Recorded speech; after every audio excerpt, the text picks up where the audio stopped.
Alright,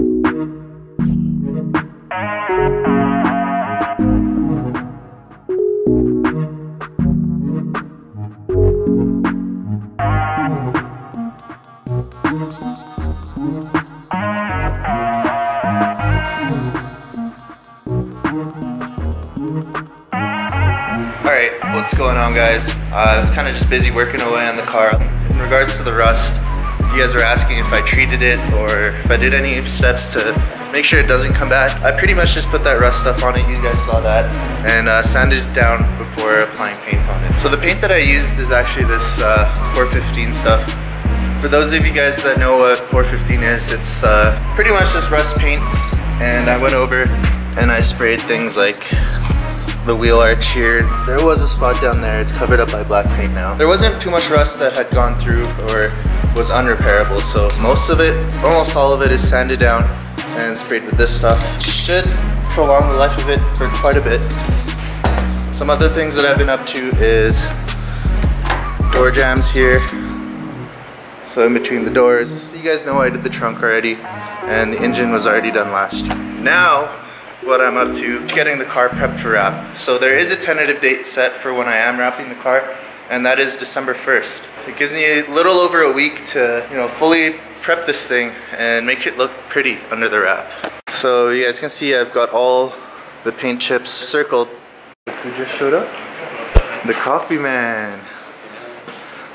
RB30 is in the works. It's coming from Australia. Shoutouts to Jason for really hooking it up. As far as how long till that's here, should be here within the next month or two.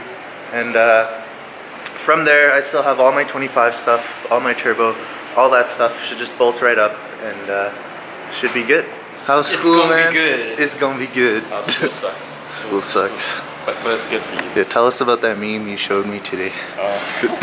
For those of you guys that don't know John too well, this is his sense of humor.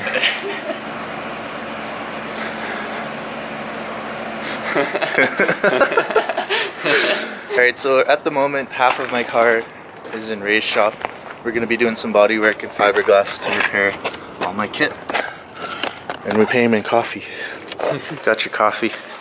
So yeah, all my stuff's here. We're setting up the workbench right now. And pretty much going to be fixing my side skirts, my front fenders. Yeah, Ray's just cleaning them up right now. See, Ray takes the extra step. Always. Call him God Ray. Okay, so this one here is the least damaged one. It's got a little crack right there. But overall, like other than like cracks in the gel coat, this one's not too bad. Yeah, it just needs to be wrapped. Yeah, I mean, I'll wrap it and clean it up, make it smooth. But that one's the one that's kind of mangled.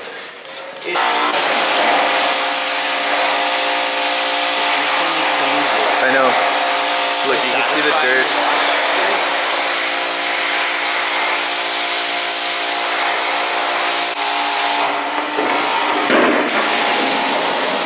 Yeah, it's gonna be fun. Yeah. It's all cracked. Yeah. You pretty much gotta rebuild this one. Pretty much just work our way down. Yeah. We'll start on the inside. And then Bondo on the other side? Well, we'll get all our structural integrity done up. Yeah. From the inside, we'll clean all this up. We'll resin it. We'll put in our new mesh. And build it up, just like they did here. Yeah, I wonder how many times these have been broken and repaired. Well, that's the thing about fiberglass. Hell. It can be, it can be broken and repaired. And pros and cons. There's no flexibility in it, so it's not very forgiving. But it's forgiving in the sense that you don't replace it. So if you're handy, it's okay. It's not I had terrible. all fiberglass kits on my old car. Yeah. For those of you guys that have broken fiberglass kits around the world, take your notepads out. Classes in session. This is my first attempt at doing serious fiberglass repair. First attempt? Well, I've done. Okay, we're all gonna learn together. Yeah, then. we're learning together, folks. So for those of you guys that are wondering, these are 400R replica side skirts, and the front fenders I'm not too sure. I think they're D-Max, but most of the ones that I've seen have like a dual vent there, so This one's just a single, which I like. And I haven't really seen them around too much. Ku just pulled up. Oh, me and John are gonna go to the body supply shop.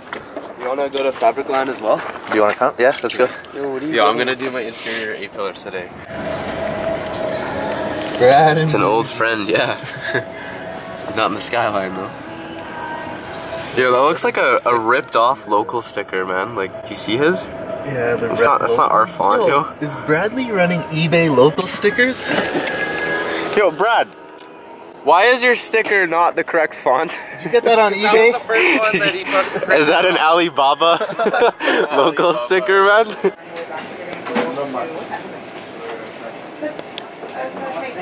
They're all the same color. It's like so hard to. Nah, dude, it's not. Yeah, it's so true.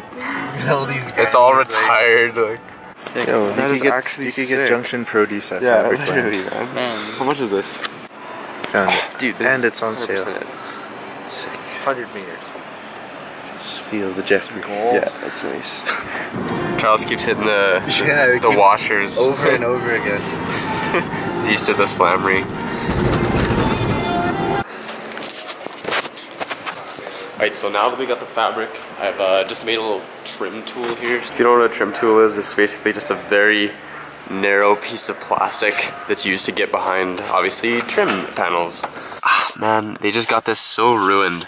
Like, they must have just been driving with their cigarette and tapped it so many times that this whole A-pillar is just garbage, like gross burn stains all over it. We're gonna pop this panel off, replace it with our black suede, and then this interior will get leveled up, be a little bit more VIP. Afterwards, I'm going to be wrapping this center section the same style of wood grain as this. Really nice interior touch. Yeah, just because it's winter, I'm kind of gonna build this car from the inside out. A few nice little interior touches here and there, and then come spring, I'm gonna be dropping it on some nice Stancy wheels. You know, Stance Jesse is back. So these A-pillars are somewhat easy to get off. Perfect. And then yeah, it's just held on by clips. So there's one of the A-pillars. You can see exactly how you're gonna do it. Just wrapping the fabric around like that.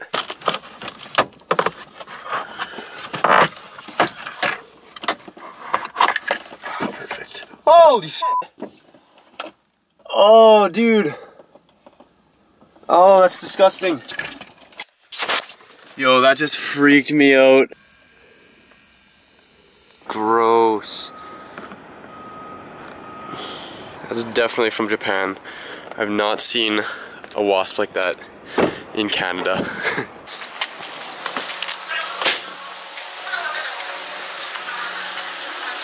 What do you think of that? Look at that. I think it's good protein. Eat it. Yo, that's a JDMB, right? You've not seen one. Remember the one we saw in my skyline when we took the picture down? Oh. Those bugs, man, they hide in the... I kind of want to keep this, but I don't know where to put it. Oh, up here we go, here we go. It's perfect. Alright. And stay there, little friend.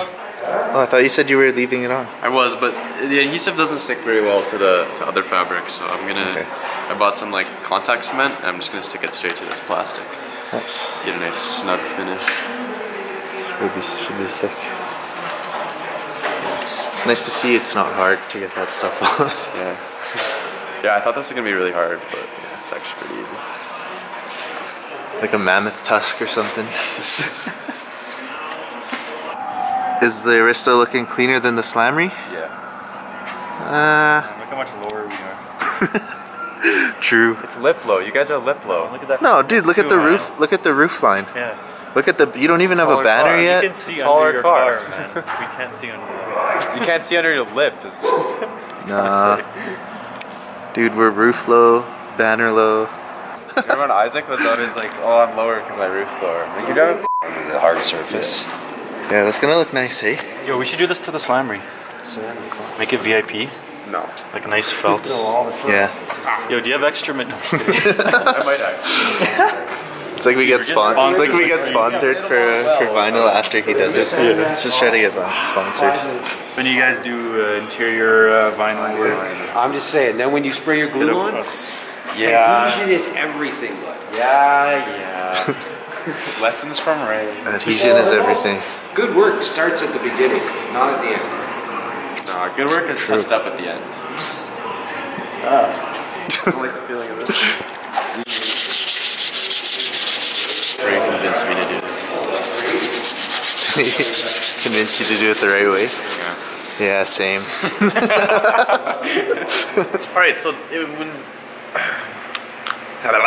in doing this project, I've quickly come to realize that you should be using spray adhesive, not this stuff and not the other stuff that I bought, just because they take a little bit too long to dry and it's kind of awkward to work with. Spray adhesive is like instant stick and you can just run it along the whole thing, stick the fabric on, and then you're good to go. But I've managed to finish one side of them, the other one's just still drying, so I'll install that one later, but I'll just give you a little view of what this looks like. Super nice. All the edges are clean and tucked. Makes this interior look a lot better than having this like gross gray fabric, especially with all those burn stains. I'm gonna consider doing the headliner. I'm not 100% sure how to remove it with this whole sunroof mechanism. I don't know if it makes a huge difference, but I did it on my Subaru and it turned out pretty well. So we'll see. Let me know if you think I should do the full headliner. And then yeah, any other like VIP mods that I can do in here in the meantime. I don't really want to touch the body yet just because it's still, you know, snow on the ground and stuff. One more thing too, I finally figured out how to fully disable traction control in this thing. There's this weird system in the Aristos that implements the use of a yaw sensor. So pretty much any time you try to throw this thing sideways, the yaw sensor will kick in and disable like power, limit everything, and just control your traction. So super annoying. You can't drift in this thing very well. So we're gonna be tapping into the yaw sensor and installing a toggle switch pretty soon here, and then hopefully it snows so I can actually, you know, start sending this thing. I've got like the drift bug lately and I really want to start throwing this thing around some corners. But yeah, we'll see. I'm left behind, obeyed the light, but always a gone. You're for me at the bottom line, I lie afraid. Are we in the same place? Falling.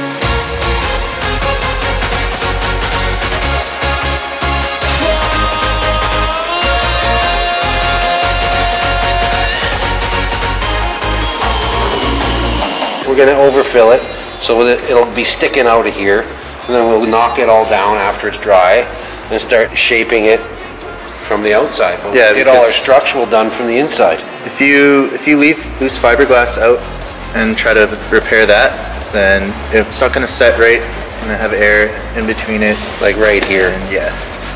We got, you know. See how much like loose fiberglass is there? So as you guys can see, we're kind of working on the fly here and just coming up with ideas along the way. There's a bunch of different ways to do this.